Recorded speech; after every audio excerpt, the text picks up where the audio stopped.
peaceful morning in Charlotte, North Carolina. Lake Wylie is calm and inviting. How can you not get excited? But this is it. Day 3, the final day of the Citgo Bassmaster Classic. You know what that is? That's a smell of money. It's down to the wire. The moment every tournament angler dreams of. Yeah. How about them apples? If you fell behind, Lake Wylie showed no mercy. You were one of 28 who were sent home. And if you broke the rules, what is off limits at the ramp there? dreams of a second victory start to fade. If you have what it takes, it's time to go straight to the top. The championship of the 2004 Bassmaster Classic.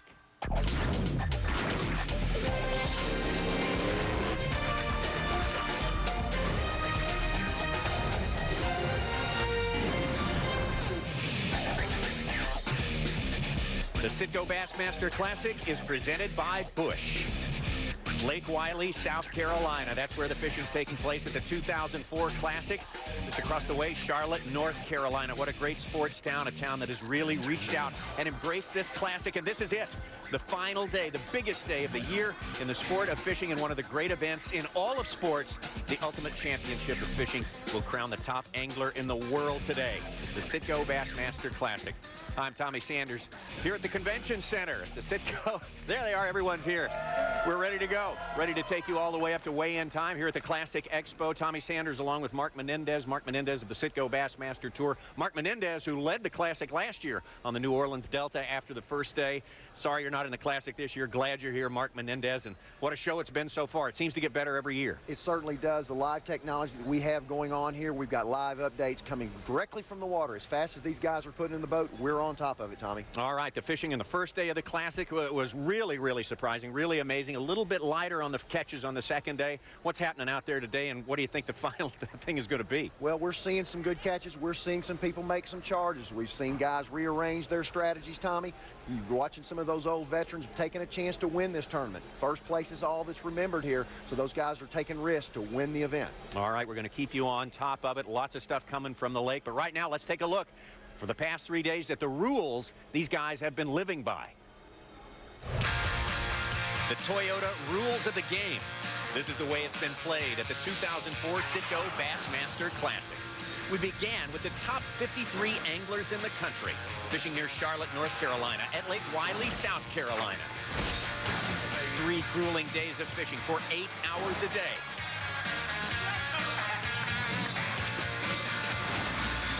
A 5-fish maximum, that's a limit for each day of fishing.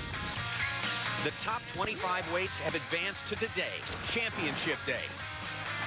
And by weigh-in time, the angler with the largest cumulative weight after 3 days of fishing will wear the crown of the Citgo Bassmaster Classic Champion. And that weigh-in time is coming sooner than we think. The clock is ticking. It's getting closer and closer, the big moment we've all been waiting for. But the highlights have been all week long. Let's take a look at action from Lake Wylie yesterday.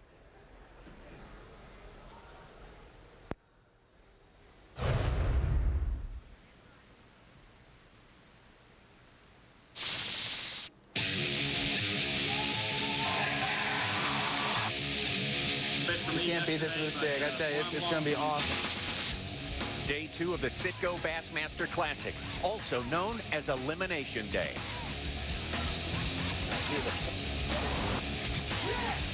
You can't go to the final party if you're not in the game. Only 25 go on to compete for Professional Bass Fishing's World Championship.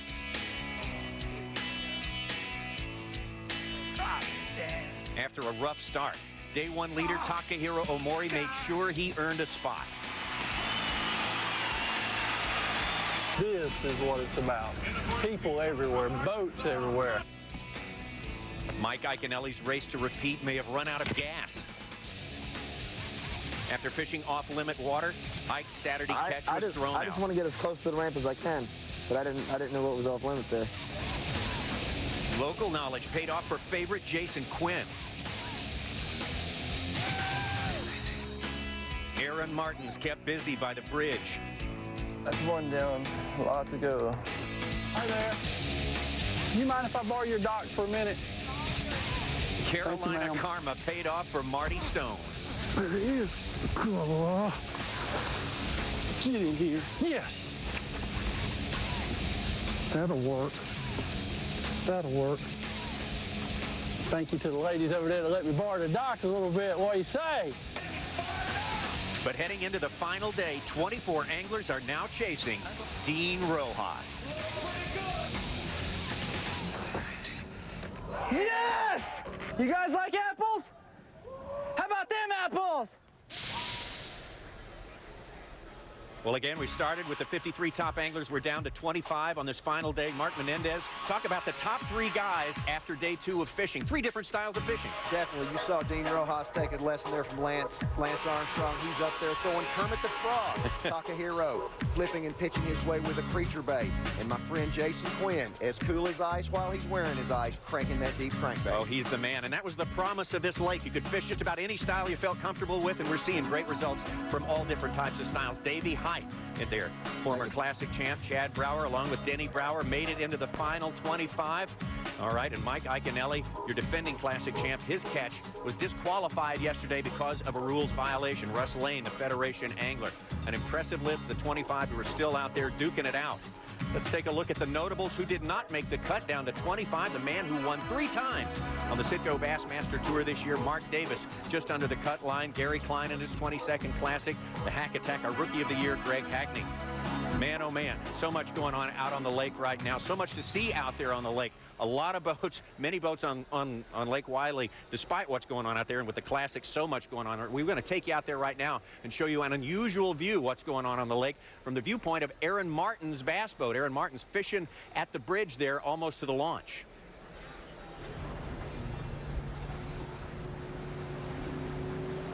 All right, take a look at that boat traffic out there. That's Jason Quinn. Of course, it's a no-wake area. Hey! Jason Quinn, we have heard a lot of rumors, has a huge flotilla of boats, and there's Aaron Martens. He's hiding from no one today. He is the most visible man on the lake. Not there. Asking Jason just to idle around the bridge in a different little vicinity. Jason taking time to do that for his fellow competitor. Oh, no! Feeling the heat, Tommy. Oh, I'm telling you, everything starts to tighten up today. Man, oh man. As we say, we have plenty out on the lake for you all day long, leading you all the way up to weigh-in time. As a matter of fact, Jerry McInnes and Kim Bain are standing by at the lake right now. Guys, I know you're watching all this stuff that's going on, like what we just saw there. What's happening right now? Well, let me tell you, Tommy, Aaron Martens is right. All those boats you see behind us, that's Aaron, and we got a lot of good things going on. I still predict an 18-pound string of fish before this is over. Kim, the conditions are good for it. Yeah, they are, Jerry. You know, we've got different conditions today, a little bit of breeze. It's the first time that we've seen some wind on the lake since the start of the tournament, so that may be just what the guys need. And, you know, other different conditions, the lake level has dropped 2 feet since the start of the tournament, so that's going to be a big part to play in it. That may pull some of those fish from the shallows and head them out to the deep, so we'll just wait and see, but definitely good conditions for a good stringer today. I've got the goods right here in front of me. This is the unofficial weights at the moment. Aaron Martens, right behind us, fishing that bridge, has got a limit of fish. He's had it for a long time, 34 pounds in ounces. Kelly Jordan has jumped up into 2nd place. He has 4 fish, 32 pounds, almost 33 pounds. Takahiro and Dean Rojas are number 1 and 2 guys going in. Takahiro has 30 pounds and 2 ounces. Dean Rojas, incidentally, both those guys are up fishing around the bridge of 85 there. Rojas has 2 fish for 29 pounds, and I tell you what, Takahiro and Rojas are really in this thing because they haven't caught many fish yet. They can catch up in a hurry, and as Dean Rojas would say, Tommy, how do you like those apples? I like those apples a lot. Great to get all this information this early on from out on the lake. Of course, it's all subject to change on Lake Wylie. It's already been proven. Things can happen very, very quickly. All right, let's take a look at that leaderboard that Jerry was referring to right now. From out on Lake Wylie, Kelly Jordan, the man who is really catching them, 8 fish he's caught today, 5 keepers. Randy Blocket with 8 fish caught as well. All right, so much more coming up. We got some breaking news coming from the lake when we get back here. All sorts of info coming in. We will update you on it when we return. It's the Citgo Bassmaster Classic. Stay with us.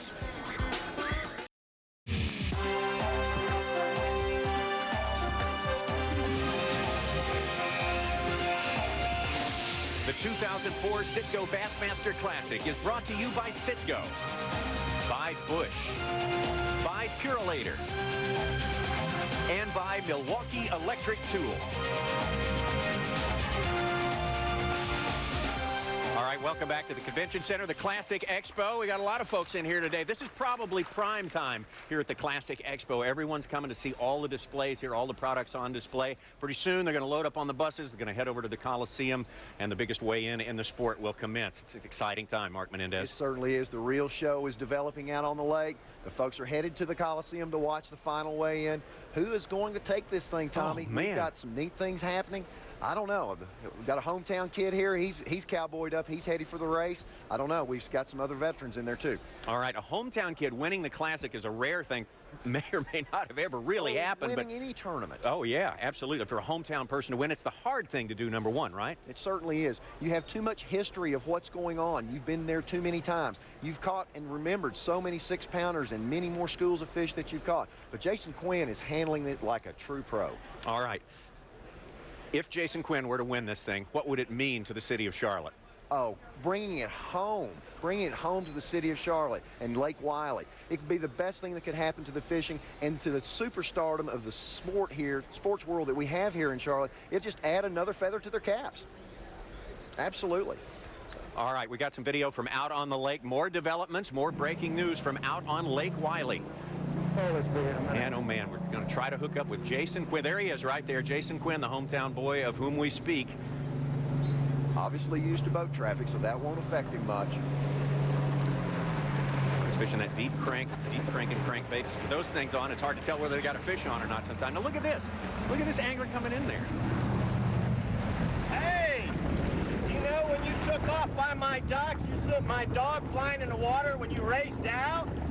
Did you know you sent my boat smashing into my dock? I thought you were fishing. I didn't think you were supposed to take off quick, guys. Interesting developments. Interesting developments. Any comment? All right, Jerry McInnes, you saw that. I mean, what is going on out there? What sort of conflict do we have? Well, of course, the officials got it squared away pretty quickly. And it's kind of a shame that that happened because, boy, that is one out of a million instances. The folks out here and the crowds have been enormous around these anglers, but they have been just so polite and so courteous and been so much a part of the whole show. It's kind of unfortunate that that one little thing happened, but boy, I'm really proud of the state guys for jumping in there and helping us out. And Tommy, incidentally, while Kim and I was giving you our up to the minute report just a little bit ago, Kelly Jordan caught another fish while we were talking, and he bumped up in the top. He's virtually tied up with Aaron Martens at this time. Well, that's what you would expect. Things are really tightening up. What else is going on out there? Jerry, what we're talking about here, this is really tight quarters. So many people on the lake. Everyone's got to behave themselves, and as you say, pretty much it's gone without a hitch so far this week. You know what? I've gone around some of the spectators. They are, each fisherman has a tailgate party going on right outside of him. And you know, I went up to this one angler and he had notes of the anglers that he had got to see. Well, hey, I just left Peter T down here. I went over and I saw Bernie Schultz.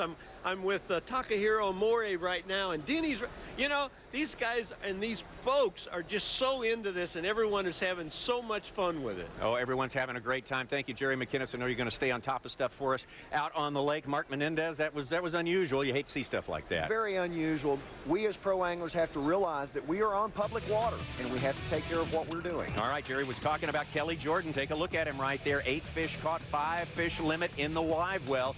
You're probably not going to win on this final day if you don't have a 5 fish limit. Lots more to come here as our live continuing Classic coverage goes on. The father of the Classic when we come back.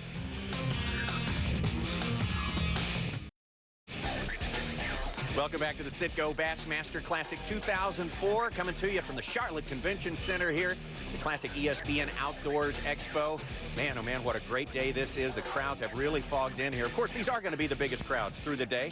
Hey, let's take a look at Bass. The Bass Angler Sportsman Society, founded in 1968 by Ray Scott. Over 500,000 registered members, 3,000 chapters in 47 states and 6 foreign countries. We spoke to a lot of people, in fact, from South Africa, come all the way here. Go to the Classic this year. year, and it's amazing what an effect, what a growth this organization has had through the years. I'm Tommy Sanders along with Mark Menendez here at the Classic, and everyone knows our next guest. You didn't think we could do Classic coverage without getting the father of the Classic and a man who is still very much a big part of it. Ray Scott, thanks for joining us. Hey, so good to be here. You guys are doing a great job. I've watched almost every minute, day and night. The 34th Classic, does it seem like it's been that long ago No, since it you doesn't. started? It's like watching a child grow. You know, you just look up one day and it's grown, and we're grown now. The first Classic is so intriguing for people who are just now learning the history of the sport. You know, it really was a secret thing. You put these guys on the airplane, the qualifiers, and they didn't know where they were going to fish. Why was that? Well, we wanted, first of all, to strip any advantage that might be evident.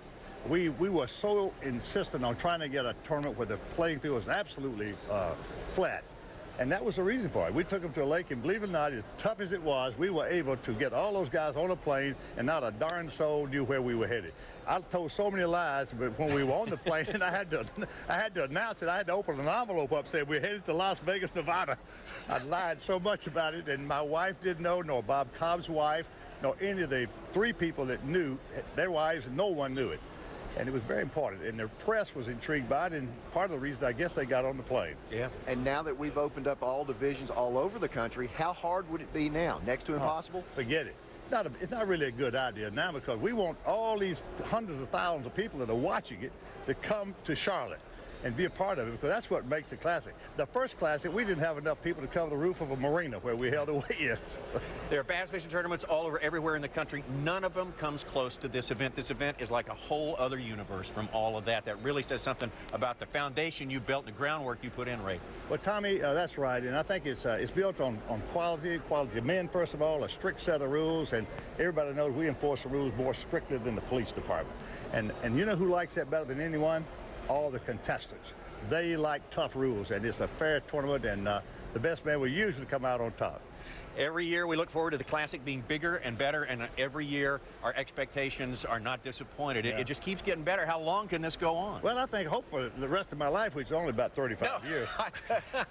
I'd say at least 50, Ray. I hope so. You keeping your hand in fishing yourself? Oh, yeah, I'm big time. I just set a world record, you know, on my Tell lake. us about that. Well, it was only an IGFA international record on my lake for the state of Alabama. A 4-pound test line, IGFA 4-pound line, no BS, right there. Guess what it weighed? How much? 7 pounds, 9 ounces. On 4-pound test line. God. What do you think of that now? Incredible. I have never used 4-pound test line in Bassmaster competition. Maybe I ought to start, Ray. Well, you can catch more fish. I mean, hey, the reason men don't fish light lines is because they're insecure. They don't have the confidence. They're afraid it'll break off and the world record will swim away.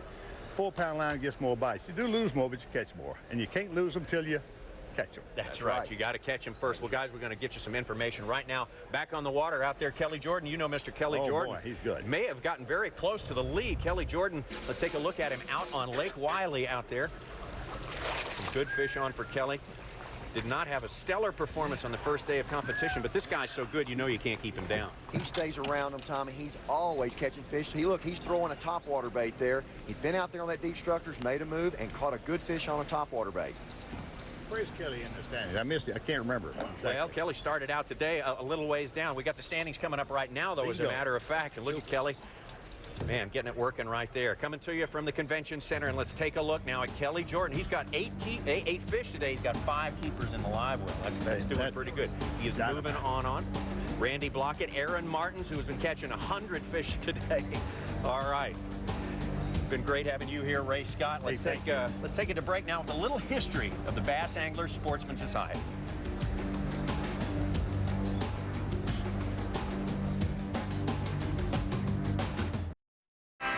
We're back in Charlotte, North Carolina, the 2004 Citgo Bassmaster Classic, the final day of fishing. Hey, this is the big day, the signature day for the Bassmaster Classic, because it is today that we will crown a Classic champ, world champion of fishing for the year of 2004. Welcome back to the Charlotte Convention Center. We got the Classic Expo going on in the background here, well attended on this final Saturday. Of course, this is when everyone comes. Everyone's got to make it down to the Convention Center. They're headed on over to the Coliseum for the weigh-in a little bit later on today.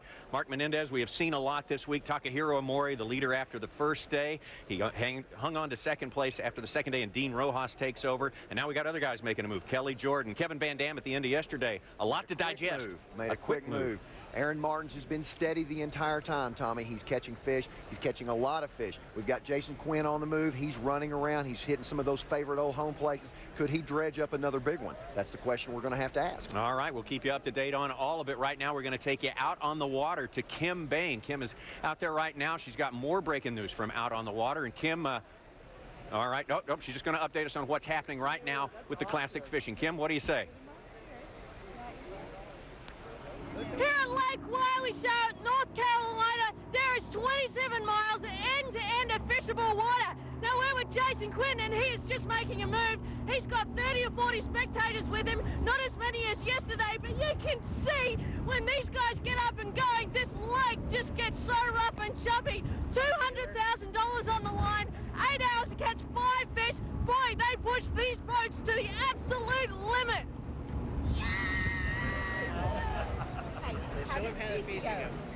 Man, oh man. Well, thank you, Kim Bain, out there on the water, having to talk pretty loud, you know, over the wind blowing, but the motors are such they're used in the classic, these 4-stroke engines, that you don't have that motor noise that you used to have. You sure don't, and it's much safer for our environment.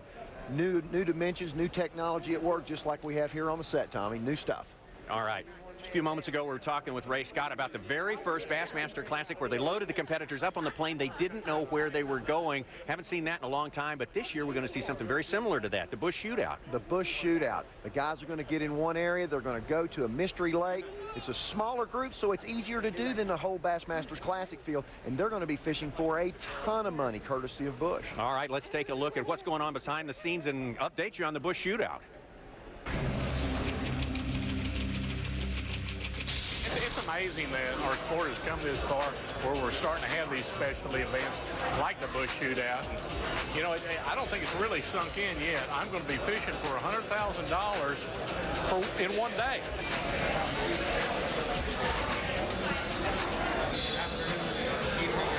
You know, it's a great opportunity, and the neat thing about it that I like is it's kind of like the old classic format when we didn't know where we're going, what's going to happen or anything. We just show up, and the guys just compete against each other. I think it's real exciting. I think everybody likes the concept of the Mystery Lake. I mean, I offered to actually pay for my beer, and they still won't tell me. So, no, I don't know. I do not know where it's at.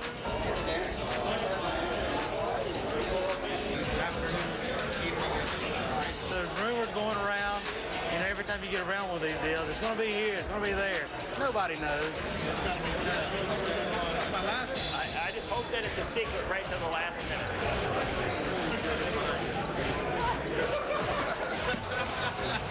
Hold my hair. That's great.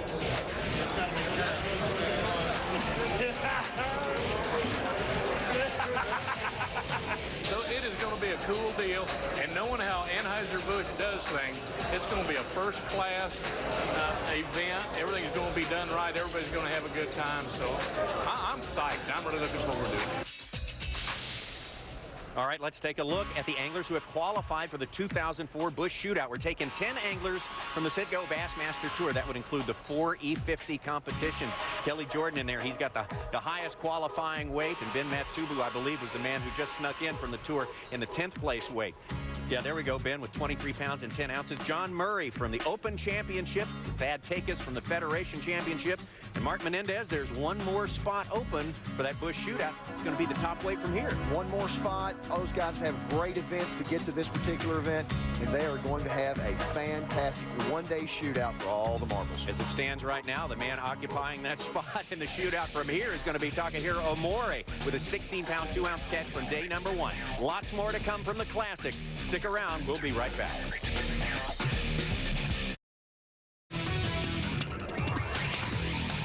Welcome back. The Sit-Go Bassmaster Classic 2004, covered like never before on ESPN and ESPN2. We got updates for you up until 5 p.m. Eastern Time. Of course, our live coverage continues until 1 Eastern Time right here, and then at 5:30 Eastern Time, the weigh-in from the Charlotte Coliseum. Man, so much bass fishing, more than ever before, coming up on television. Some good stuff going on.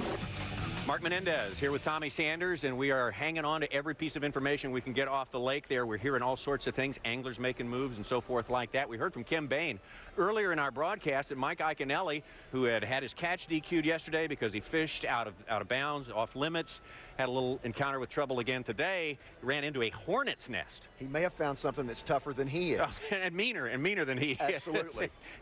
Let's go to it. Let's take a look at Iaconelli out on the water.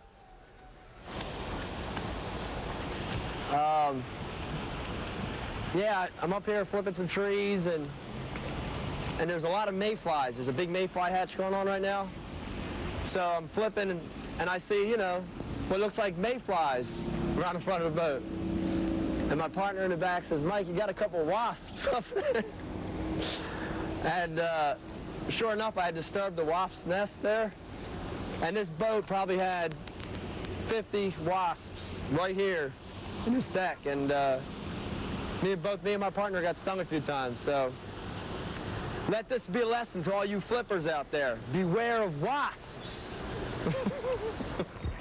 Mike Iaconelli out on the lake this morning having a run-in with the stinging insects there, and he's absolutely right. If you're a flipper, if you're up there in all that foliage, you really need to look out. Let's take a look at yesterday's results. After the fishing, after day number 2, there it is, Dean Rojas in the lead. Dean Rojas working that some call it a rat, but he calls it Kermit the Frog. All right, that was through yesterday, and this is through today. Dean Rojas hanging on to his lead, it looks like right now, with 4 fish caught, 2 in the live well. Takahiro Omori, he's got 4 fish caught as well, 2 in the boat too. Jason Quinn got 1 in the live well so far. Man, oh man, things are moving out there, things are changing, but our leaders from yesterday are not out of the picture yet. We don't know their full weight so far, and we really won't know about them until weigh-in time, but we're keeping you updated as well as we possibly can. All right. A little bit earlier, our own Mark Menendez got to take a little walk out there on the Convention Floor Center, and you saw something pretty interesting. Saw lots of new things out there. We've got plenty of good things to see, so we'll take a look at some of that stuff. All right, this one having to do with motors, I think. Take a look. Barkley, I can't believe all the new friends you made, but we have got to go look at more stuff at the sports show. A big hit with the kids is taking the wheel of the Triton Bass Boat driving simulator.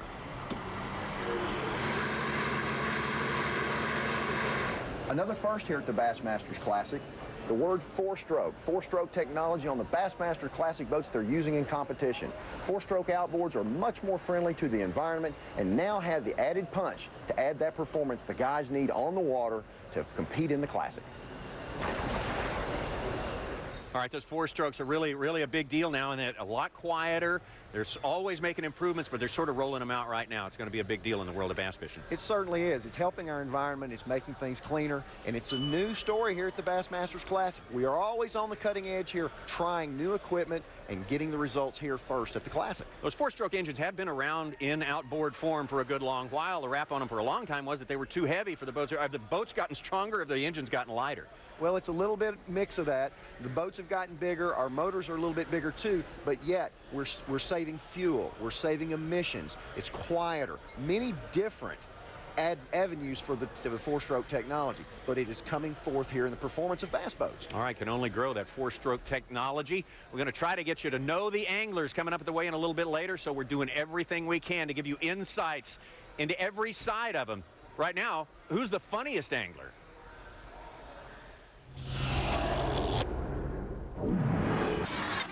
Fish burn.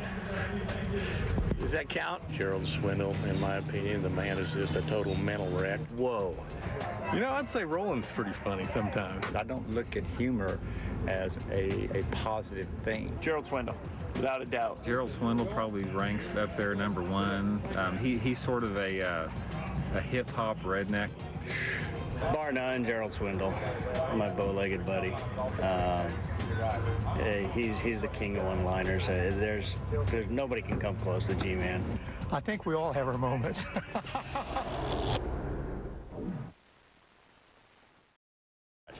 I got much. We're back. The 2004 Citgo Bassmaster Classic presented by Busch. This is the final day, the big day of one of the greatest events in all of sport. Today, we will crown the #1 angler in the world. Started with 53 qualifiers on day #1. After 2 days of fishing, we are down to the final 25.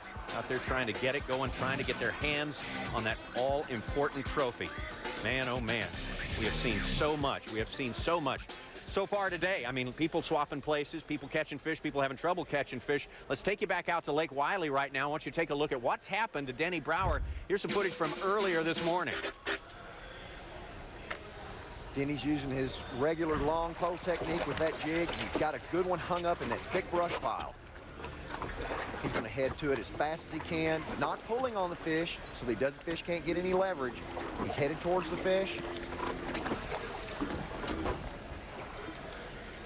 And look what happens.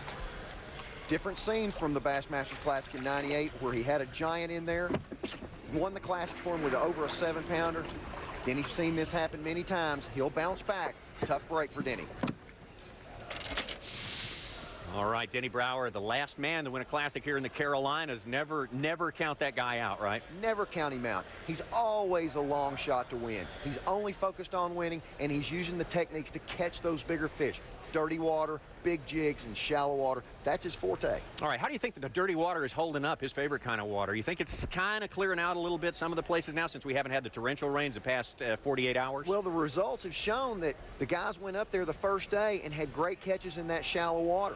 Summertime shallow water fishing sometimes can get pretty thin. You get the aggressive fish, the fish that are in ambush points, and they get plucked out of there pretty quick. I think the guys may have caught most of those, and now those deep water haunts are coming into play. All right. Well, coming up next, I'm going to introduce our guest, a guy I really didn't expect to be sitting in this chair here today, Gerald Swindle, our Citgo Angler of the Year. And Gerald, man, that's a shocker to me that you're not in this thing 100%.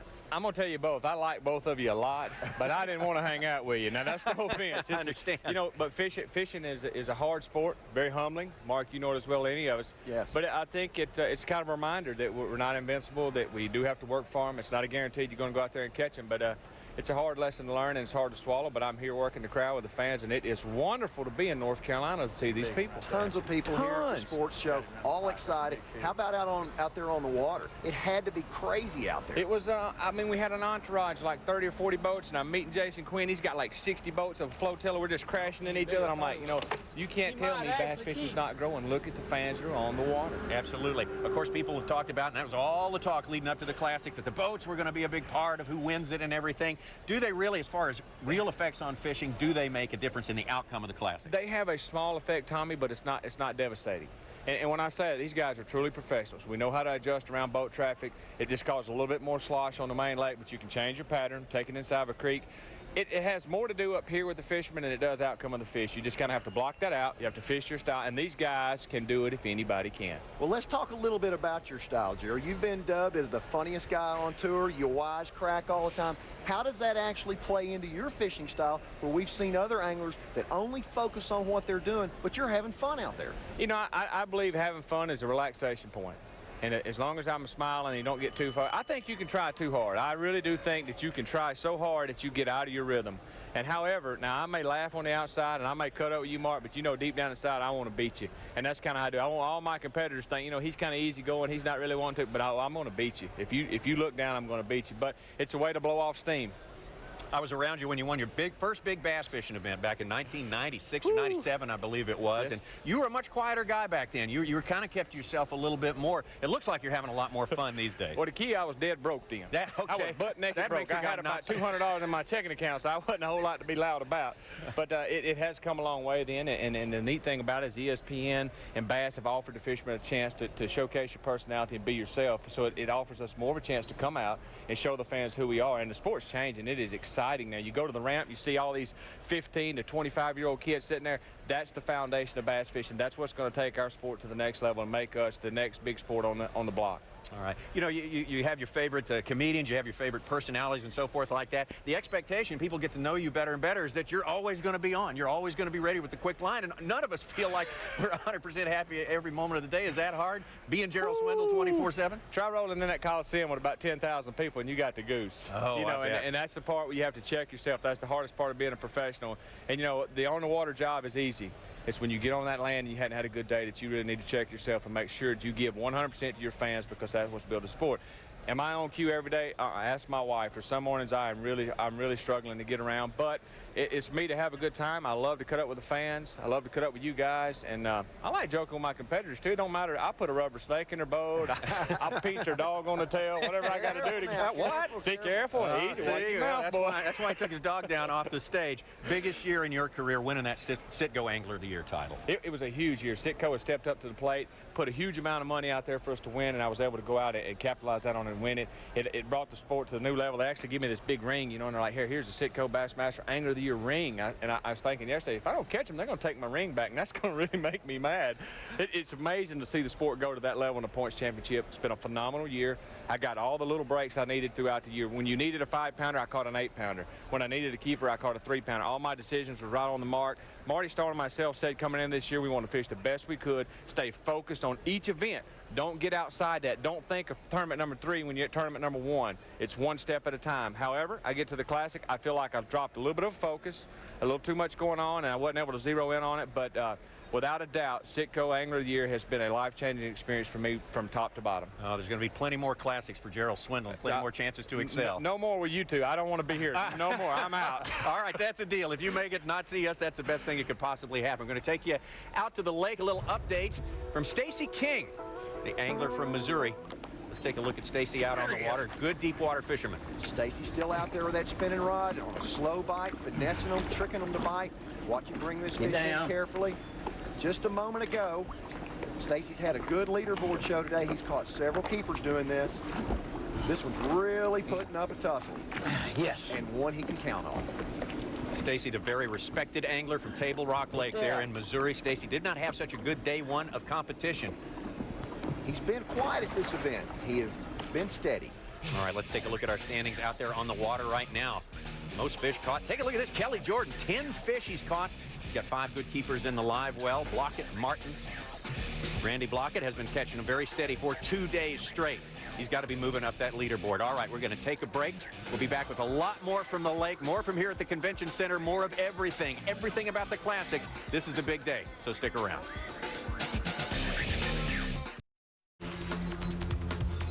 We are back. This is Charlotte, North Carolina, the biggest city between Atlanta and Washington, D.C. This year, home of the 2004 Citgo Bassmaster Classic, Lake Wylie, South Carolina. That's where we're doing the fishing here. One of 3 power-generating lakes on the Catawba River here, an old lake by man-made lake standards. 100 years old today. Coming up today, if you like the big hitters, the battle at the bridges is coming. Tiger Woods, PGA Tour Distance King, Hank Keeney. They're going to duke it out under the lights with Phil Mickelson and John Daly. All the big hitters are in this one. The Lincoln Financial Battle at the Bridges, Monday live, 8 Eastern, 5 Pacific on ABC. Plus early coverage here on ESPN2 at 7 Eastern, 4 Pacific. Some big hitters in a battle at the bridge. We got our own battle of the bridge going on here in the Citgo Bassmaster Classic. Sure do. Battle at the bridge going on right there. Aaron Martens is catching a bunch of fish on a very strange looking lure. It's called a fish head. It's part kind of like a jig or crappie jig, part soft plastic jerkbait, but it has been very effective for him to catch lots of fish, and it's keeping him around those fish and the bait fish that are there being preyed upon. How deep is he fishing this lure? Well, that bottom right in there, Tommy, is pretty deep. It's probably between 25 and 35, maybe as deep as 40 feet. And those fish are up off the bottom, below those bait fish, and this bait mimics it perfectly. All right, the battle of the bridge. Of course, that's the bridge, the Highway 49 bridge, which leads out to the launch. All the people are out there watching the launch first thing this morning. Aaron Martin takes about a quarter-minute ride out there and starts his fishing, so there's no privacy for him. He maybe has the biggest crowd of spectators of any of these anglers. He sure does. He didn't need 4-stroke technology. He needed about a pint of gas to get him over there and get him back every afternoon, and he's done a great job. He's put himself in a position to win the Bassmasters Classic. All right, we've talked about this before, but coming up to the Classic, the Lake Wylie was promoted as being a place where you could could fish just about whatever your strength was, whatever you had confidence in, and that's the way it's playing out this week. It has played out. Shallow water's been the big story for the last 2 days.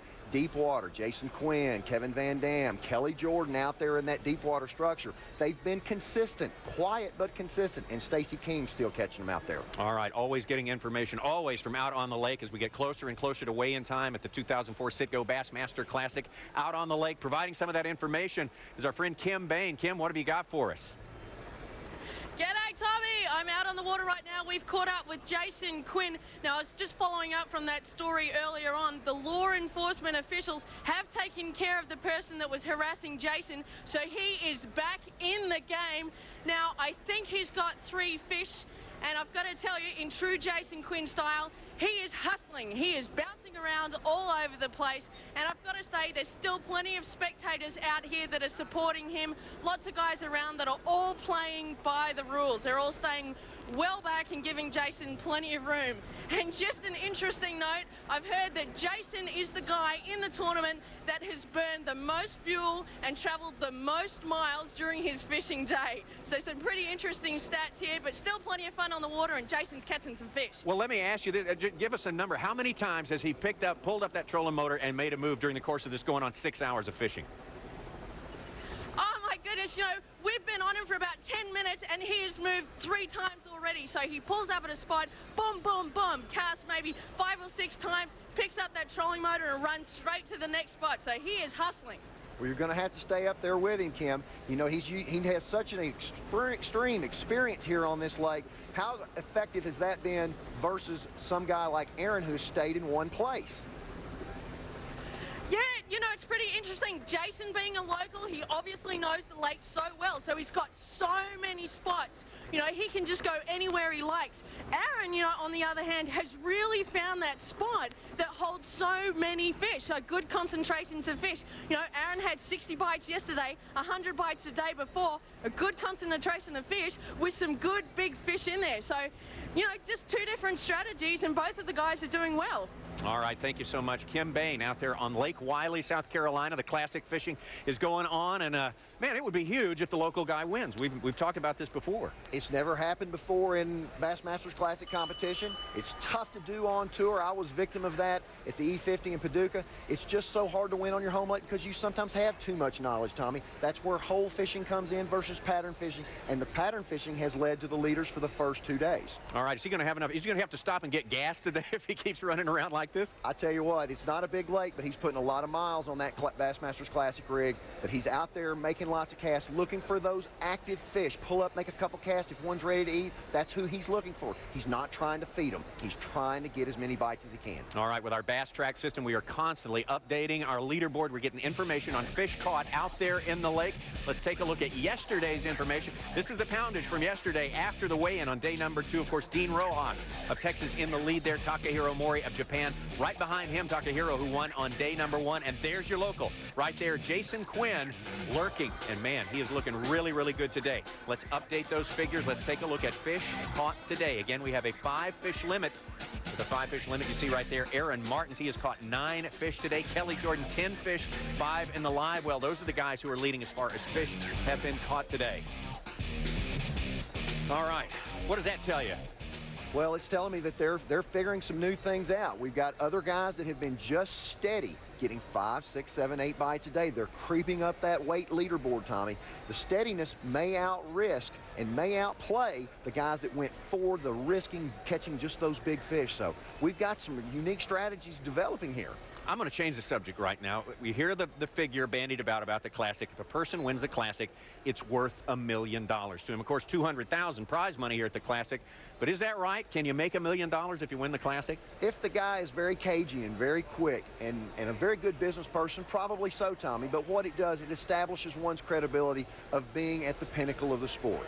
He's won the trophy. He's the best for this particular event. With all this hoopla that we have here, it's the biggest event in fishing. It'll set the stage for the angler to be recognized as the Bassmasters Classic. We've only had, well, less than 33. We've had a couple guys win it before, but it's the biggest deal in fishing. All right, so the armored car car doesn't pull up the day after you win the Classic. You got to go out and work for that money, but plenty of opportunities, plenty of doors open for the man who wins the Classic. We have so much more on the way. Our live coverage continues all the way till 1 p.m. Eastern time, and we got plenty of updates after that all the way up to weigh-in time. So stick around. And means you have to have the spirit. If the people can't feel the spirit and the energy, you are not a fan. Look at that beautiful downtown Charlotte, North Carolina. What a city, what a sports town. What a place to have the 2004 Citgo Bassmaster Classic. This is the final day of competition. 25 anglers left in the competition. They are duking it out there on Lake Wylie, South Carolina. The biggest prize in all of fishing, within the grasp of some of them. And when I say some of them, I'm talking about one of the local favorites, Jason Quinn. Jason Quinn has been so consistent here. He's running around. He's fishing for aggressive fish. You know, I tell you what, he's on the move very quickly, and he's got a big armada of folks following him, which can lead to some problems, but they've handled it very well. Jason is working hard to get those fast fish. Let's take a look at Jason Quinn on the move right now. By our estimate, if we take what Kim Bain told us, he's probably moved about 60 times already today, and every time he moves, he takes that huge gaggle of local partisans there following him. They've got a favorite here in Charlotte, and there's no two ways about it. They're pulling for Jason Quinn to come back and really do some good stuff. All right, the local boy doing well, obviously, in the competition. We can't count out Dean Rojas, our leader, after 2 days of competition fishing with what he calls Kermit the Frog. I don't think anybody could have sat down and written out a story more fantastic than this. I would have never guessed it. Such an off-the-wall tournament technique. Dean has made that one of his best personal techniques, and he led the Bassmasters Classic using that particular deal. All right, and we've got our own, as we say, the battle at the bridge is going on. Aaron Martin on the Highway 49 bridge. By his estimate, he's caught as many as 100 fish on day number 1, 70 fish on day number 2. There's Aaron Martens at the takeoff. He has got a short trip in front of him right there to the bridge, and he starts catching fish almost immediately. But that, as you say, is what you call hole fishing as opposed to pattern fishing. There's a big concentration of fish right there because the lake narrows down, Tommy. It narrows down because of the bridge being built there. He's fishing a unique lure, a small minnow-type lure called a fish head. Yeah, he's getting most of those bites for him. Those fish sneak up behind it, tick that lure, and he saw him just kind of miss, and then he hooked up again. Aaron has probably ended up catching more fish than any competitor in this year's event. Aaron Martin's originally from Castaic, California. Yeah! One of the West Coast up-and-comers since has moved himself and his family to Birmingham, Alabama. That's the smell of the Classic. If I can get a couple more of those. And he is obviously moving the crowd right here. Catching that many fish, as you say, the key is to find the larger ones. The larger ones in that big group of fish under the bridge pilings there. He needs one good bite, Tommy, one good key bite. If he could find a 4 or 5 pounder in that school, he may end up on top. That's what he needs the most. He's had quality and quantity, but he just needs that one extra little ounce to get back up there. Aaron Martin's definitely a part of Classic history back in 2002. Lay Lake in Alabama. Of course, Jay Ellis wound up winning that one, but challenging Jay Ellis right up to the very end was this man, Aaron Martens. He's a heck of a fisherman. And again, he was catching a quantity of fish. He caught a lot of fish. They were schooling fish at that event. These fish have been breaking on top here at Lake Wylie, and he's fished under and above and below, and he's keeping them moving by changing up. You can fire a school of fish up like that. They're stable. They're around those bridge pilings, under those minnows. Catch 1 or 2, and the whole school can get active. If that were to happen before quitting time, he could get those fish he needs. Let's talk a little bit about fisheries, because we're here at an urban fishery, no doubt about it. Almost downtown in Charlotte is Lake Wylie in South Carolina. A lot of traffic, boat docks all around the lake, and I tell you what, people wouldn't expect to find such a good population of bass out there. So let's take a look right now, though, at Jason Quinn out on the lake before we answer that. And man, oh man, doing what he's been doing pretty much all morning, right? Yes, he is. He's out there. He is committed to fishing in deep water, fishing the structure. One of the things that Jason does well is fish that deep water structure, looking for that needle in a haystack to find that big quantity of fish. Looks like he's found bottom contact there, Tommy, with that deep dive and crankbait, but he flipped that rod tip, going to get it off there, drop a rod, get back in the game real quick. All right, going to make a little adjustment right there. Jason Quinn from Lake Wylie, South Carolina. That's his address, is listed in the press guide here at the tournament. Can you imagine what the Coliseum's going to do if he can pull that out? we'll be able to hear that. It'll be a shot heard all over the Carolinas. We don't have to go to know that he won that. We can hear it absolutely right here at the convention center. Jason Quinn from Lake Wylie, South Carolina, who makes his living when he's not pro tournament fishing on the lake as a guide. He's been barred from the lake for the past month because the classic venue is off limits to the anglers. It sure is. It's off limits for a certain time period. Can't be on the water. Can't even take his kids out to his boat dock and bluegill fish. That would be a breach in the rules. I'm sure this has been tough on Jason, but I know how he's been thinking every little move he's going to make with all that deep experience that he has fishing here as a guide and all the tournament experience he has in the past. Lake Wylie at 13,000, 14,000 acres is not what you would consider for a full tour event with 150, actually 300 fishermen. It's about the right size for a classic, though. Does it fish large enough for this originally 53-man field? Well, it certainly does fish large enough, Tommy, because you have so many multiple strategies that have been working here. You've got shallow water. Jason quoted us as saying 1,473 boat docks, and he said some of those docks are some of the 3 or 4 of the good ones there. You know, you've got deep water structure as well, so it is a multiple task lake, so you can combine your strategies or stick to either shallow or deep. So it makes the lake fish much bigger and broader than it actually is. All right, understand we have an update on Randy Blocket out on the water. Randy Blocket, of course, as we see the leaderboard, the fish caught changed today. Randy Blocket, one of those guys who is really making a move. He's really making contact with these fish and putting a lot of them in the boat. Randy had a slow start on the first day, came back with a good 5-fish limit yesterday. And there he is boating an awfully good fish in the 2 to 2.5 pound class. Careful with those crankbait hooks, Randy. They're awful sharp. Oh, man, oh, man. What does it say when two of our prominent Missouri anglers, it takes them about a day or two, but Stacey King, Randy Blocket, they finally are able to get dialed in on these fish. He ate it head first, too. Randy's one of those long pole disciples. He's got a crankbait there. He's taking that crankbait tactic shallow. A different look, maybe using some of that used water. Yet another technique to keep up with right there. Let's take a look at what's happening on the water out there. Kelly Jordan, still the man who is ahead in terms of fish caught. He's got 10 of them that he's caught, 5 in the boat, the 5-fish limit. Randy Blocket, as you saw right there. Aaron Martens, we've been in touch with him too. Skeet Reese, another West Coast angler. He's doing very well today. 7 fish he has caught today. And David Walker moving up as well. Ever steady Brent Chapman there. Been so quiet, we haven't had a camera on him yet. And there he is, another 5-fish limit. Is Brent Chapman the most polite man in the world? He really is. He's absolutely could be one of the nicest guys. So for him to be quiet is not out of character for Brent Chapman. So much more coming up. The 2004 Citgo Bassmaster Classic. We've got updates for you all the way up to weigh-in time. That's coming up at 5:30 Eastern. More from right here in the Convention Center when we come back. Anatomy of a Pro. Bassmaster. Anatomy of a Pro. Target region. Legs. Statistics. Average pro stands in boat 9 hours a day. 1,512 hours a year. Risk level. Moderate. Danger factors. Arthritis to the knees.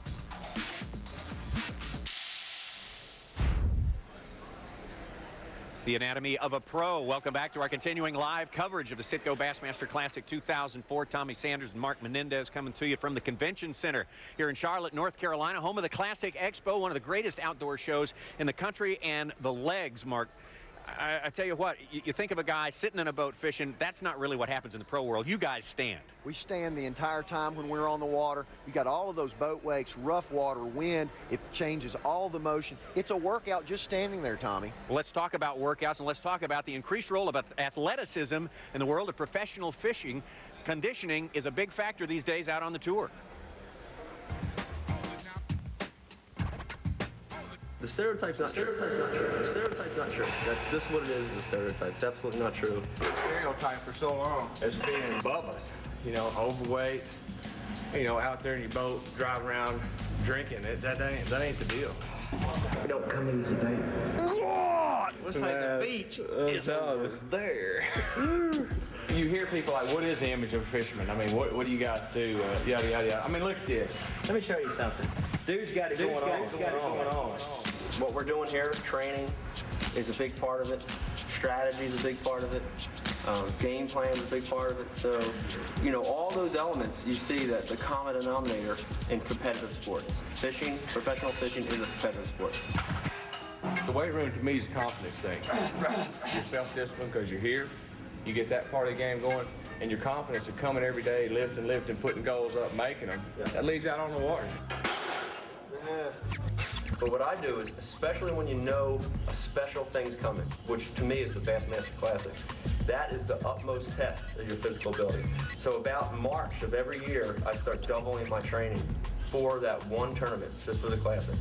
I tell you, you want to talk about physically grueling, in August, in 100-degree heat, for 13 or 14-hour days, if you're not physically fit, you're in trouble. The treadmill is paying off at that Exactly right, exactly right.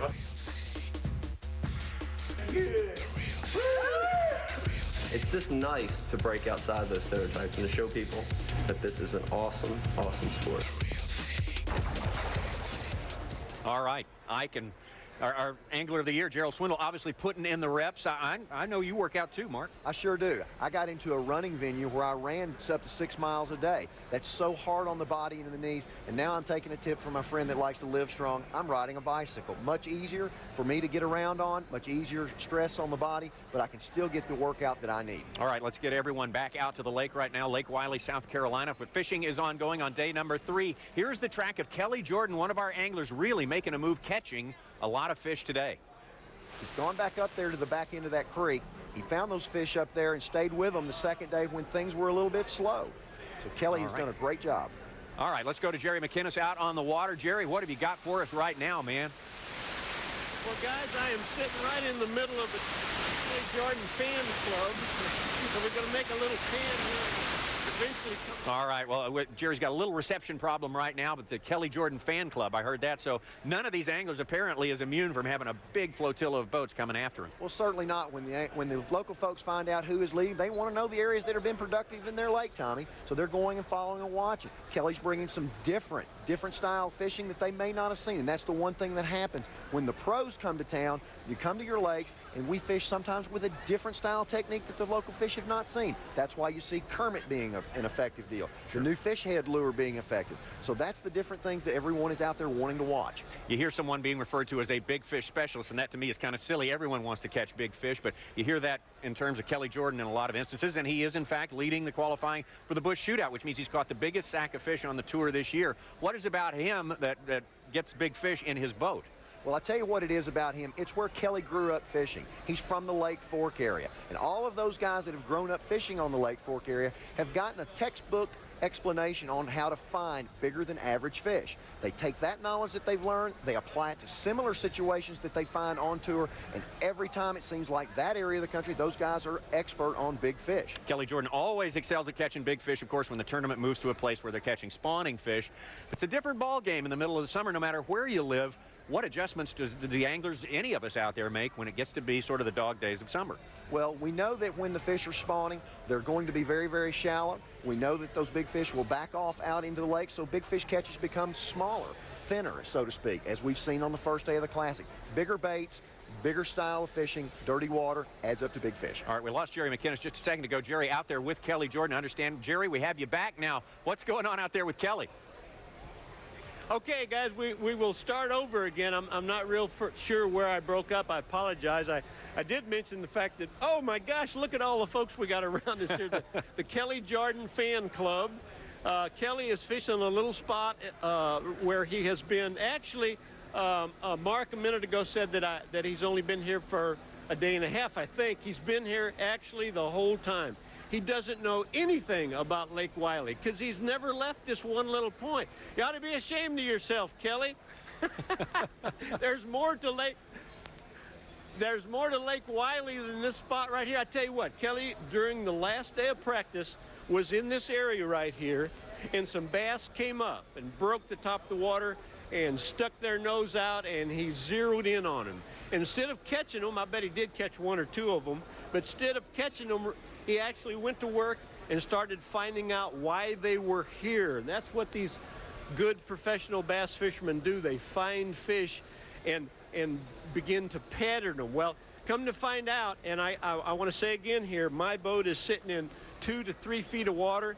Kelly over there is in probably 9 or 10 feet of water. He's sitting right on top of a little ridge there. It looks like he's fishing that boat dock, but he's not. He's fishing the drop-off over there. Have you caught any fish at all under that boat dock? Little ones. He's caught little ones there. He has 5 fish in his well right now. He is culling, and he thinks he has about 13 pounds. So this little spot right here, man, it has been a dandy for him. And it's not just in front of this boat dock. He pulls out maybe a half a block away from where he's sitting right now, goes out into the middle of this pocket, turns his boat around, and comes back down the drop-off.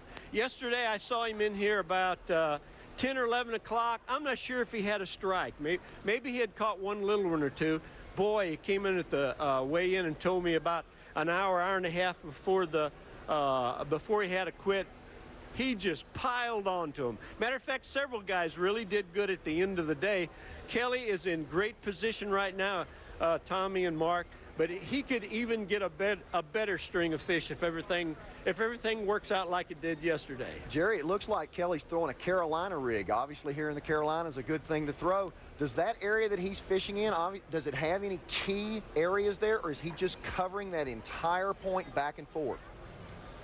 Well, this is the only place he knows, so he does cover it off good. No, he doesn't have necessarily any key spot. He's going up and down that riprap, and I'm glad you brought the Carolina rig up, because yes, Kelly is fishing with a Carolina rig. He was fishing with a little chartreuse Lake Fork critter-looking bait. Let me kind of turn you around here a little bit. A critter, not very big, about that long. He lost them all last night. How do you let that happen? He's now fishing with a ringtail fry. Same thing. Matter of fact, he thinks he's doing better, even to the point of saying, man, maybe I should have been fishing this ring fry all the time. But he is fishing with a Carolina rig, about a 3/4 to a 1 ounce weight. It's rigged up maybe 18 or 20 inches above the line. And there you can see it dropping probably in 4 or 5 foot of water. And he will now bring it into 18 feet of water. And Kelly, if you can think real quick, would you say you've caught 25 keepers out of this little hole over the tournament? Was that close? 30. Hey, he's going bigger than that. He probably has caught 30 fish out there off this drop-off in the little pocket there. And we probably ought to get out of his way. I mean, here's a guy about to have his life changed. Kelly, all that has to happen is 1 6-pound bass come swimming down that ledge looking for a ring fry, a chartreuse ring fry. Put him in the boat. You're absolutely Tommy, this is really fun. I'm sorry you guys aren't out here. Oh, I wish we were. I got to ask you one more question, Jerry. All these people that are following Kelly, have you talked to them? Why are they out there? Do they want to learn how to fish, or do they want to be there to see history made? What are they telling you? Okay, I haven't talked to these guys today, but I talked to people yesterday. And I think a few of them were out there to learn something. But quite honestly, the biggest deal is they're here because of the history and what's going on their very home lake. And they're anxious to see as many anglers as they can. They like, I may have said earlier that I saw one with a list, and he was writing down all the anglers that he had seen during the 2 days that he had been out here. That was yesterday. He was going to try to see them all. So, you know what? I think just being a part of it, and like you say, being a part of some history, I think that's the biggest reason all the spectators are out here. Well, Kelly needs one more good break. It looks like he's out there. Look how calm he's fishing very slow, dragging that Carolina rig. He's got him a group of fish as well. I wonder how much the falling water and the water conditions have played right into his hands. Hey, let me tell you this, Mark. He told me just before we came on here that he thought the water had just turned on. And of course, that's a big deal. It turned on late for him yesterday, and boy, what an impact it was. And so, you know, even with 13 pounds in his live well, he figures that he has got the best ahead of him. I don't think there's any change in the water level much, especially back here. And we are in South Fork. We're probably maybe 4 miles from the mouth of the main river. And I don't think there's going to be any water level effect at all. But it is nice when that current starts flowing. Jerry McKenna is the only man who can do classic commentary and work a trolling motor in sterling fashion all at the same time. Thank you very much, Jerry.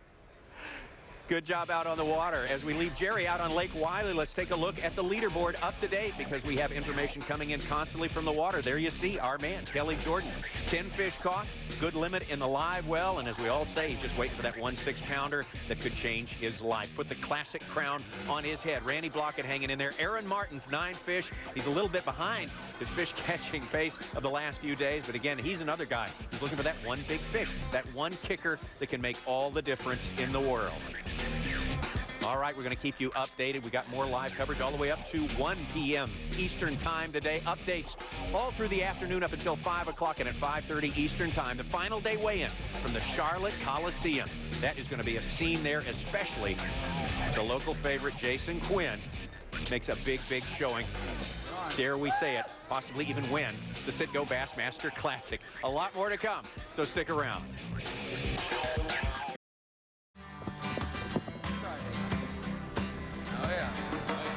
Welcome back to our continuing live coverage of the 2004 Citgo Bassmaster Classic. There's our entertainment here in the Convention Center. Rushlow is the name of this band. I understand it contains some of the members from former members of Little Texas. Country music fans will know who that is. Giving the fans here, the bass fishing fans, a great concert, sort of an unplugged look.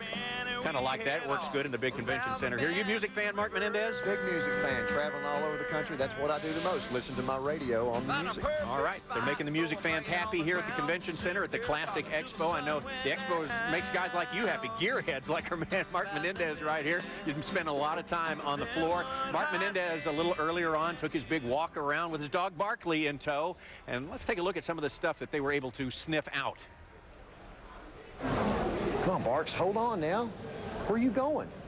Where are you going? We've got plenty of time to see everything. What is that? Hey, Barkley, look who we found. What do you say, Barkley? It's our buddies Mike Worm and Ray Sedgwick. How are you guys doing today? Good, buddy. Good to see you. What's the latest and greatest here at the show? It's a great big show. We haven't seen everything, but what's some of the cool stuff here?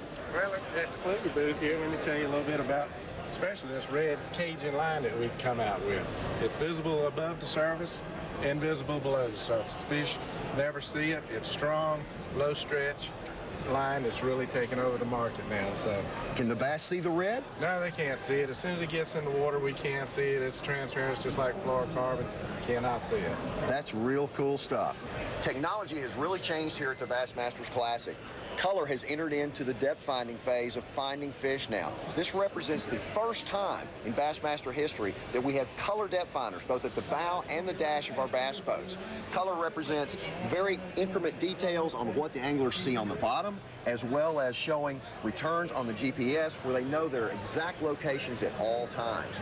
The color returns show the bottom contours very well as what fish may be lurking underneath the surfaces so they can head towards that Bassmasters Classic Championship.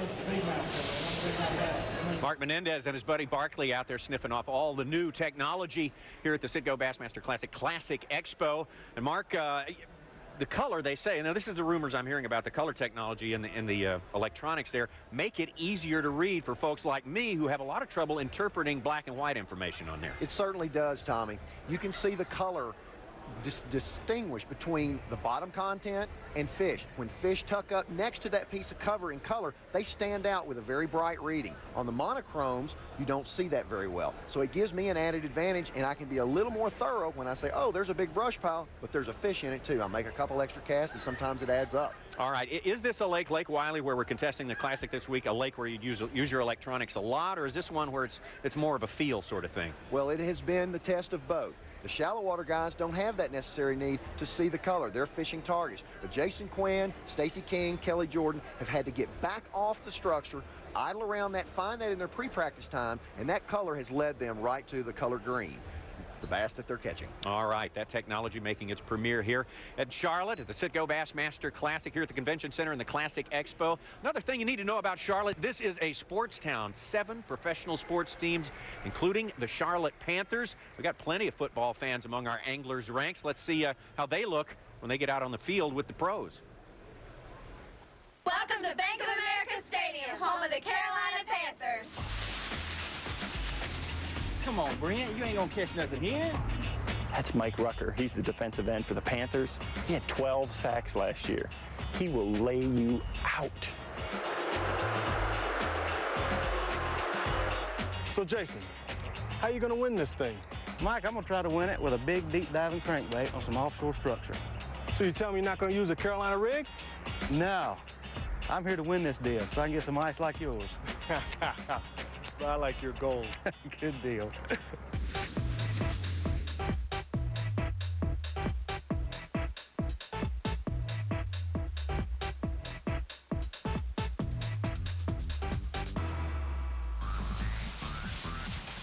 What do I need to do this week to win this tournament? What I found is effective is to find a leader and take him out.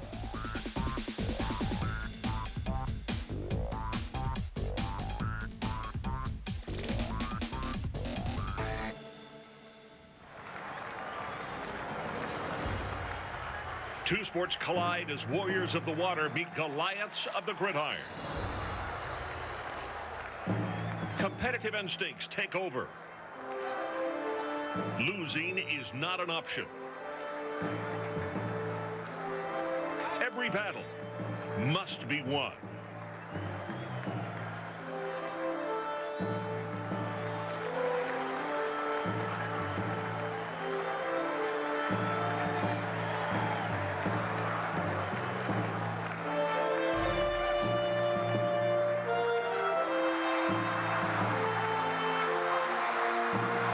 Victory achieved. Go ahead. Savor the moment. You've earned it.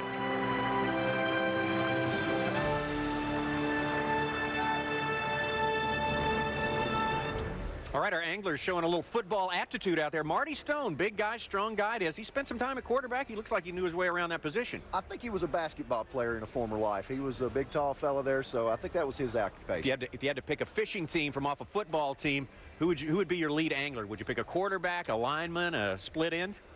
I think I would have an offensive coordinator. That way I would have a lot of offense to catch those big fish with. Great stadium out. Did you get to see the stadium just across the way over there? Great town here. Lots of sports heritage. New town coming to team, obviously. Yeah. So basketball coming back to Charlotte. Bass fishing here is also a big theme here. And then the NASCAR effect here. Right here is the area that it all came from. All right. This week it's all about bass fishing at the Citgo Bassmaster Classic. We'll keep our update going all afternoon for you, all the way to the weigh-in at 5:30 p.m. Eastern Time.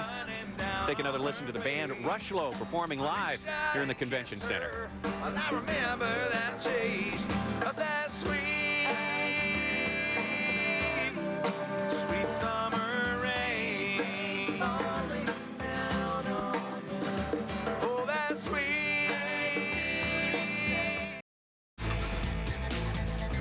We're back at the 2004 Citgo Bassmaster Classic. Our live coverage continues here at the Charlotte Convention Center and here on Lake Wylie, South Carolina. 25 anglers still hitting it hard, trying to make it into the winner's circle. Coming up Sunday night, Albert Pujols, Scott Rowland, and the red-hot St. Louis Cardinals meet Barry Bonds and the San Francisco Giants. Coverage begins with baseball tonight on the road, driven by GMC at 7 Eastern Time. Cardinals versus Giants also available in Spanish on ESPN Deportes and in high definition on ESPN HD. Call your cable operator DirecTV or the Dish Network today. Right now, we're ready to take you back out onto the lake. We got so much happening out there right now. Mark Menendez, Tommy Sanders here following the action all the way up to weigh-in time. And we're actually going to take it out to maybe the #1 Cardinal fan of all time. Let's take it out to Jerry McInnes on the lake. Jerry, can you hear me? Yeah, I can, Tommy, and yes, I am a great Cardinal fan. I tell you what, though, there is so much going on this lake, but here I sit all by myself. Just seconds ago, in fact, you can probably see in the distance down there, Kevin VanDam was fishing this bank. He could not wait for you to show up, Tommy and Mark. He had to take off, and his whole entourage went with him. I did want to say this, though. He's now 5 fish, and he keeps saying 4 of them are really good ones. I didn't go any deeper than that, but I have an idea that Kevin is trying to make another dash for it all. You know, last night at this exact time, it's about 12:30. At this exact time, he had no fish whatsoever, and in the next hour, he caught nearly 15 bass. So, remember a little earlier we were talking about Kelly Jordan possibly thinking his best fishing is ahead. Kevin VanDam thinks that same thing, and we had to let him go, but he's in the hunt, Tommy. You know what, Tommy? We probably ought to listen to Jerry a little more. We had a little side wager on hole fishing versus pattern fishing. And Jerry was the one that stepped up and said, Mark, pattern fishing will prevail here. Kevin's out there throwing that deep dive in Series 6 crankbait, that chartreuse and blue, which has been so good here this week. And he's catching them on a pattern, running from place to place. If he's got 4 good ones, the veteran may step to the top. Well, I ask you, Mark, and I ask you, Jerry McInnes, as well. Is Kevin VanDam, all these guys are great at finding fish. Is Kevin VanDam the best in the world at taking advantage of it, putting winners in the box when he does find the fish? Boy, man, that's a toughie. There's a couple that are equal to him, but, man, he is the best. Mark, you are absolutely right. He is pattern fishing. He went over there and hit that point for, man, minutes.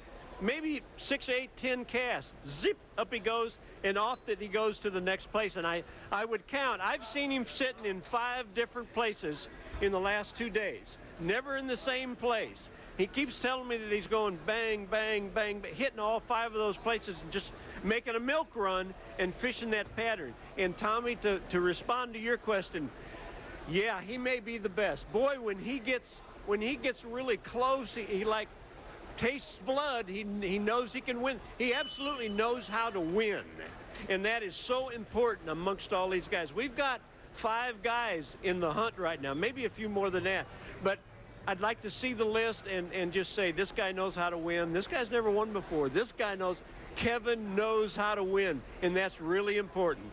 That may be the thing, Tommy and Jerry, that makes Kevin just a step above the rest, is the fact that he does have that burning desire to win.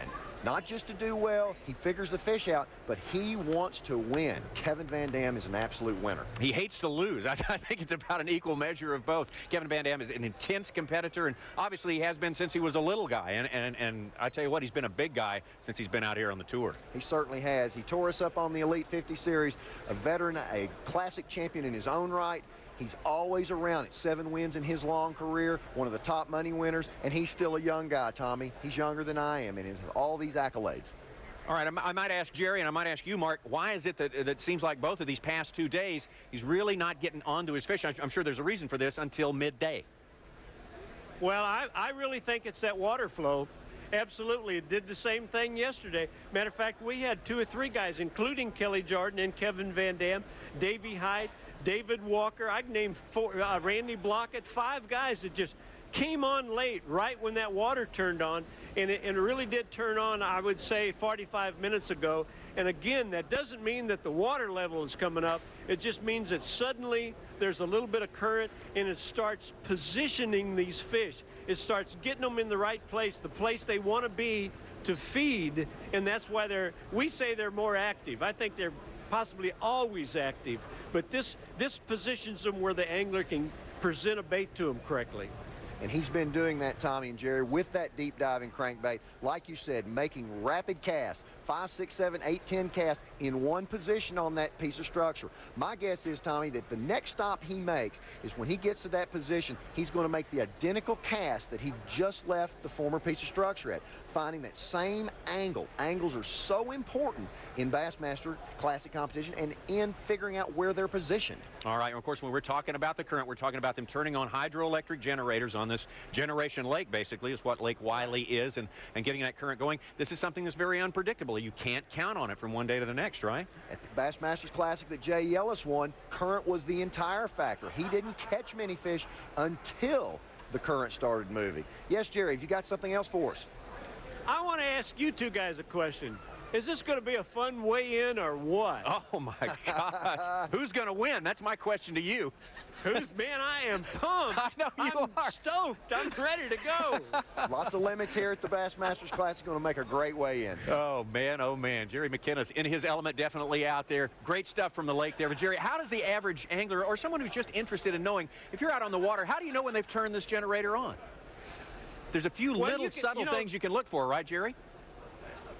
Absolutely. If we were close to the bank, you could just look over there and see a twig in the water. Or if you're standing next to a boat or fishing next to a boat dock, you're going to see the post going down to the boat dock. And all you have to do is look at the corner of whatever that is that's protruding out of the water, and you'll see the slightest little current going by. It's easy to pick up. Doesn't sound like it'd be easy, but man, you can tell in a heartbeat that it's moving. You just look for a few bubbles and stuff like that, right? That's right. All right, Jerry, thanks so much. Great stuff from out there on the water. Well, we're going to take a look at our leaderboard, constantly being updated. We have the technology out on the lake to sweep all of the 53 boats. We know when fish are caught and how many of them have been caught and put in the live well as well. And there's Kelly Jordan up on top of that list right now. And what a move by David Walker, the angler from Sevierville, Tennessee. 5 fish limit in the boat for him, too. David Walker, who finished second in the 2001 Classic, actually third in the 2001 Classic, where Kevin VanDam won it down in New Orleans. He sure did. Our top anglers there all have limits fishing, and they're all culling, Tommy. So they're looking to add very, very specific ounces to get to that Classic championship. All right, it's on the way. It's getting closer and closer. Weigh-in time, 5:30 p.m. Eastern time. Our live coverage continues all the way up to 1 o'clock Eastern time, and we'll be updating you all afternoon long. As the information comes in, we'll let you know what's going on with the Classic. ESPN's Classic coverage moves on, and there's more to come. Don't go anywhere. We'll be right back. Welcome back to Citgo Bassmaster Classic. The Classic Expo going on right now. Still a lot of people in here. They haven't quite loaded up on the buses yet and headed on over for the weigh-in. That's coming up later from the Charlotte Coliseum. You'll see that 5:30 Eastern time right here.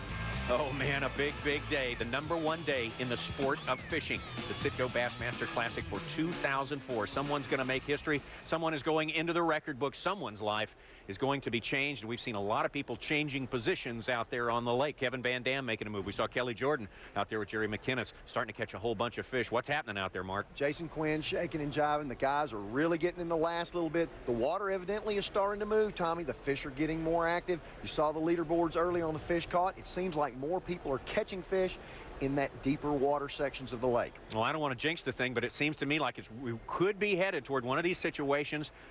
I mean, dare I say that the Classic could be won on the very last cast of the day by one of these anglers in the lead. One cast is going to make the whole difference. Going from a 2.5-pound fish to possibly as big as a 4-pound fish might make the whole difference in this Classic. It's going to be a tight race in the Coliseum. Oh man, I can't wait to get back out to the lake. And well, I tell you what, let's go to the lake right now and go under the water for our Citgo Bass Eye View and take a look at crankbaits. A crankbait's a bait that Kevin VanDam's fishing as well as Jason Quinn, and the key to crankbait fishing is when it deflects off the bottom. When a crankbait bounces off the bottom, it's an unnatural presentation, and that's when the bass gets the bait. It sees that bait, it hears it coming. These deep diving crankbaits are being used in these areas where the guys are really hustling. They're making lots of casts, and they're trying to figure out the position of those fish. This is the style bait that they're using, a big lip, big body. They make long Olympic-style casts, covering lots of water, lots of real estate, trying to bounce it off that underwater cover. That particular model right there, you figure who's using that size lip crankbait?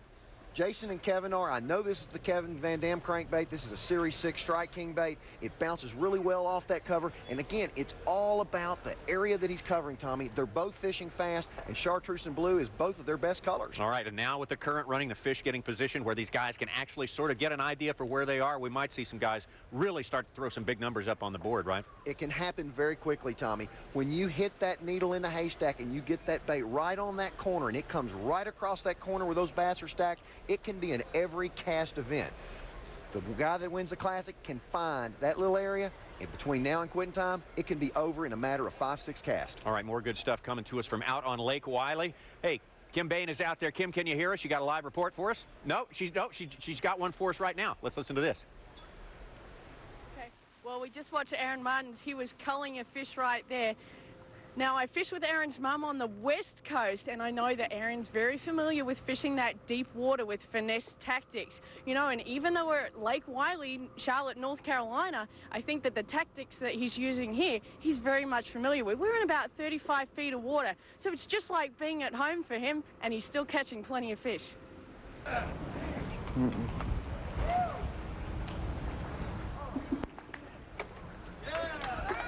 All right, look at Aaron Martens going to work. They're just catching them and catching them all day long. It's a nice fish, but it's not big enough. I know there's a lot of guys in the field that would love to have that one. All right, it's got to be some consolation to him to know that all those fish are down there positioned in that place for him in his type of situation, is this appearance of the current now going to help him? It certainly will. Those fish that are floating around those pillars, suspended off in front of them, now they're most likely going to move behind it, leading that bait right to him. He's going to put his bait the same fashion the bait fish are coming, and he can catch them right there. All right, well, Aaron Martens, like so many of these anglers, have been fishing since they were just little guys, very small people. It's in their blood. And when you're sent to a place that's dangerous, where you do have to do hazardous duty, it doesn't mean the fishing gets out of your blood. You still keep your mind on fishing, even in a place like Iraq. Take a look at this.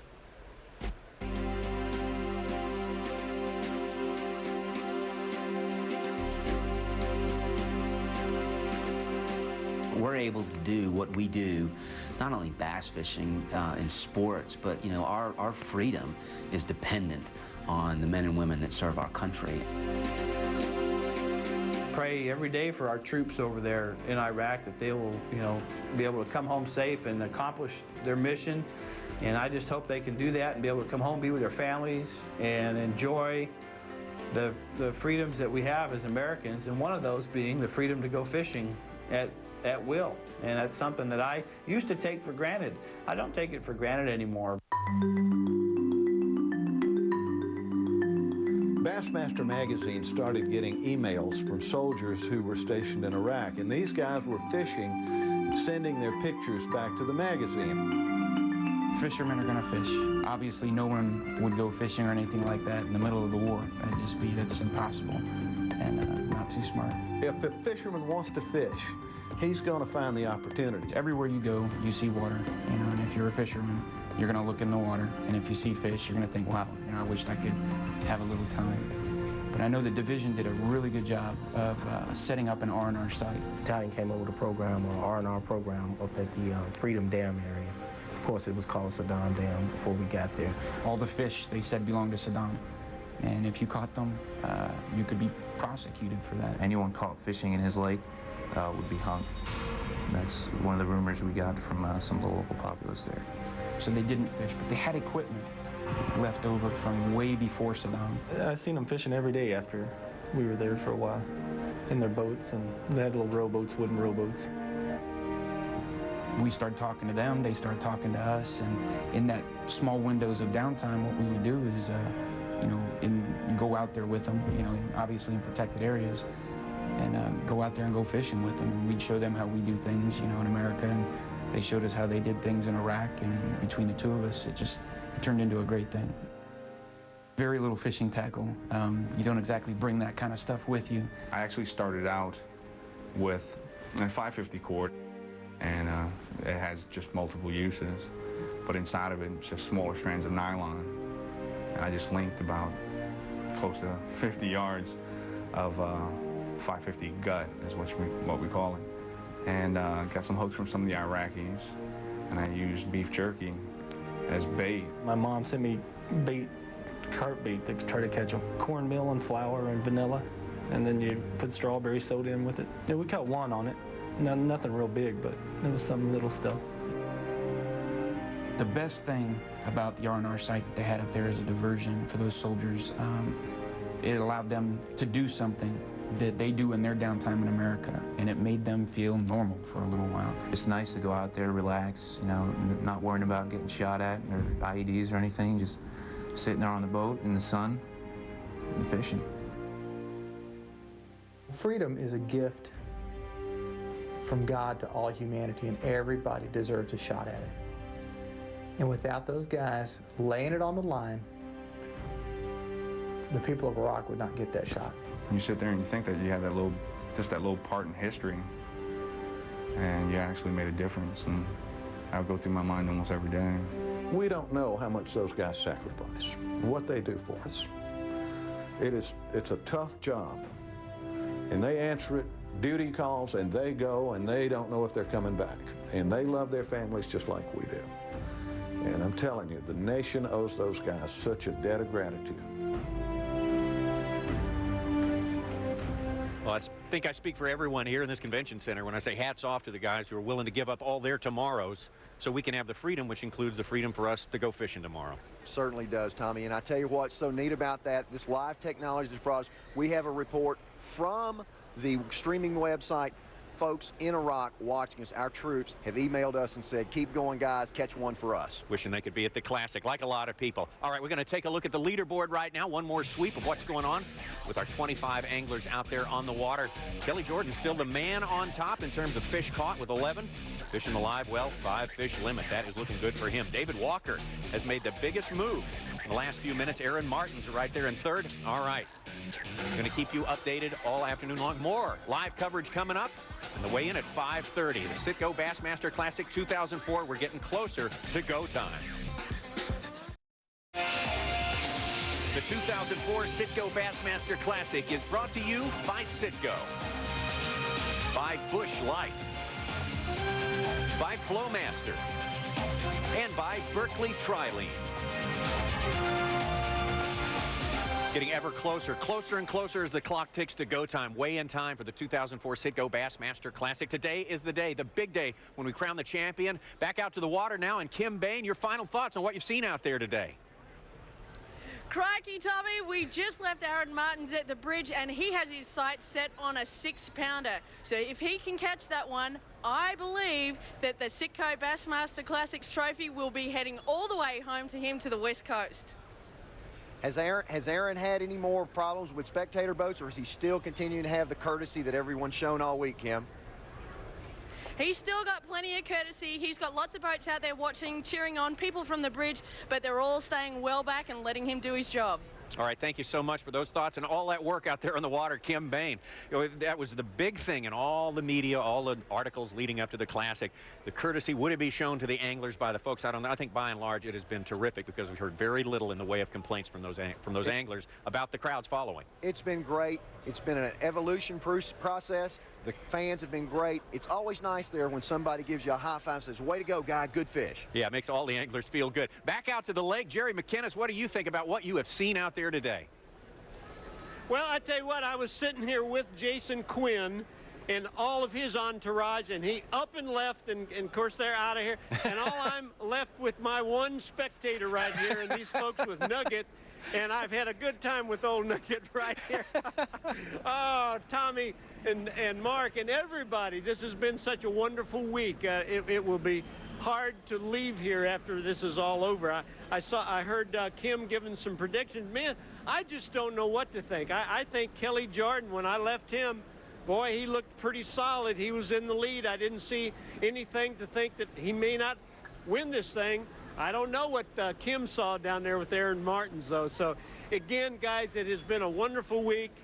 Oh, my goodness, Nugget hit the water right there. That may be what I'm going to do. Thank you, Jerry. Appreciate it. Right after this time. Okay, good job, Jerry. Hey, we're going to hit your prediction one more time with the weigh-in on the way. Mark Menendez, who do you think is going to wear the crown when it's all said and done? I tell you what, it's going to be unbelievable. We've got several guys that have had great afternoons of fishing, lots of limits being caught, some veterans pulling in there, some guys that haven't ever won a Classic that have a chance. Jason Quinn and one. Jason's been my pick all week. Jason's had a great tournament.